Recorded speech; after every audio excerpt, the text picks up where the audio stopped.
I ran a multi-six-figure wedding business without being a business expert, and these are the 5 things that I learned. 1, just build at your own pace. Social media is a sham. People aren't nearly as ahead as they say they are. And the reality is, no one has their crap figured out. It has become more of a trending thing that people need to build a multi-billion-dollar business in 2 or 3 years. Now, is it possible? Yes, it's possible. Is it necessary? The answer is no. Vehemently no. Now, early on, was there the desire to push through to $1 million? Absolutely. I wanted to blow the ceiling off this bad boy, and make as much money as I could. The thing I learned about rapid growth is it adds a ton of complexity to the situation. And with a lot of complexity adds a lot of stress. And so 2025 is a year of slowing down for me and my business. This year is not a year of trying to hit 7 figures or multi-7 figures. This year is a year for trying to dial in where we're at as a business and make it run as efficiently and smoothly as possible to improve our clients' relationships. The big question to ask yourself is, how fast do I want to grow, and do I want to take on the complexity and the stress of growing quickly? Or do I want to grow a business at a pace that I'm comfortable with, being somebody who's never owned any other businesses other than my own, and just try to get really good at what I'm doing? Neither one is necessarily wrong, but I think the thing that social media doesn't tell us is just to answer the question of which one are we the most comfortable with, and what direction do we even want to go in the first place. 2, work yourself out of the things you hate. As you grow your business, you're going to be taking on so many responsibilities. When you're early in your photo video business, you're going to do the bookkeeping, you're going to do the shooting, you're going to do the editing, you're going to do the client communication, you're going to do the legal work, and you're going to do the 999,000 million kajillion other things that are going to come with owning a business.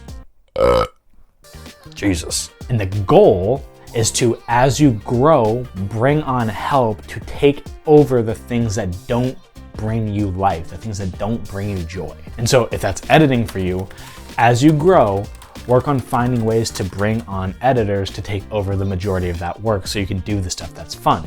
If it's shooting, grow to a point to where then you can start charging enough to then pay videographers or photographers a fair rate to go shoot events for you while you do the thing that you love, which is editing. If you don't like doing both, then focus solely on selling and just sell your face off so that way you can book these people to go shoot weddings and do the things that they love to do, hire editors so they can go do the things that they love to do, and you can work yourself out of that so you can do the thing that you love to do.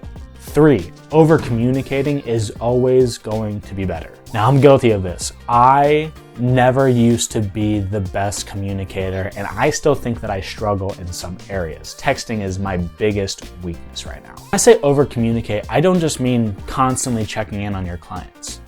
I mean communicating things like milestones, letting clients know when you're going to be showing up to the wedding day, where you guys are at in the pre-planning process, in the post-production process, letting clients know when you've backed up footage, when you've created proxies, when you've started the editing process, when you started finalizing the video, when you send off the teaser. It might sound like a lot, and the reason is because it is. But early on, these things count. But as you grow, these are things that you can automate to make your life a little bit easier. But early on, these are so important. And a big lesson that I learned from Alex Hormozi in his book, $100 Million Leads, is that having more touch points is better than just sending everything out at once. So quick tip, little sidebar, if you're a videographer and say you're sending off multiple videos, don't send them all off at once. Send them off over the course of the delivery period. So send one video off, then the next day send another, the next day send another, a few days later send another, because that feels 150 times better than just getting everything at once and you're like, holy crap, this is everything. But then that's it. It's basically like earning brownie points, but gradually over the course of the client relationship. Number 4, people buy from people, not from businesses. Especially for us small business owners, putting our face to the name and getting in front of the camera is such a big deal, especially before the buying process itself.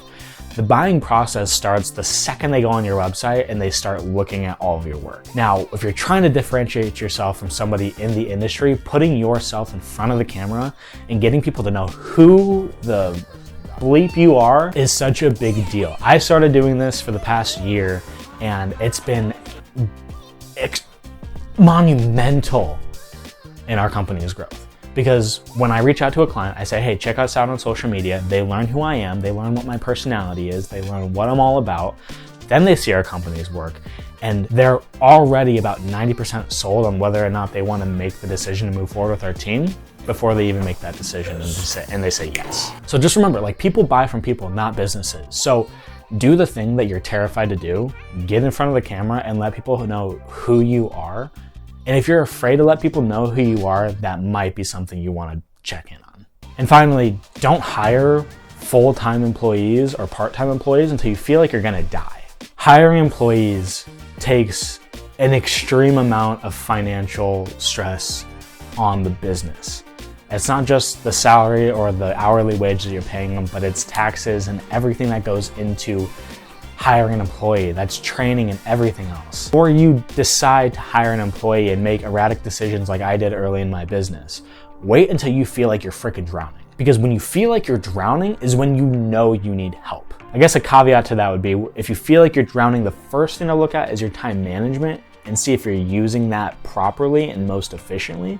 And if you are, hire somebody to take something over. Those are the 5 brutal lessons that I've learned while trying to grow my multi-6-figure business. If this was helpful to you guys, please drop a like. That helps a ton with getting this type of content out in front of the right people. Drop a comment down below, because engaging with my community is so important to me and I love answering every single one of you guys. Share this video on your social media or with a friend if you feel like it would be beneficial to at least one person you would know.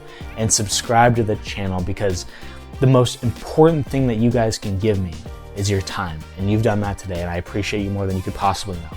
And so if you want to keep seeing content like this, subscribe, hit the notification bell, because I'm going to be dropping videos a lot. I appreciate you guys. I love you guys, and I will see you guys in the next video.